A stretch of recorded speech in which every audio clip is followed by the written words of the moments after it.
সুন্দরবন, খুলনা সুন্দরবনের অভিমুখে আমরা রওনা হচ্ছি। এটা হলো 75-এর লাক্সারি জনপ্রতি 25,000 টাকা। যুব উন্নয়ন একাডেমির 30 জন প্রশিক্ষণার্থী নিয়ে আমরা এখন সুন্দরবনের উদ্দেশ্যে রওনা হচ্ছি। আমরা এখন শিপে আছি।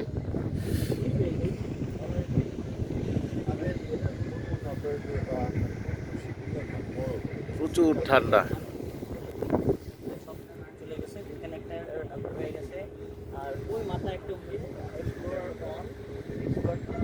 ঠান্ডার কমতি নাই, কুয়াশা ঘেরা সকাল।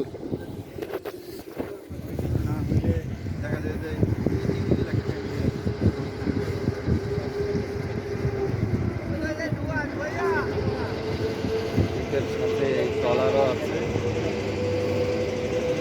ট্রলারে করে এসে শিপে উঠলাম।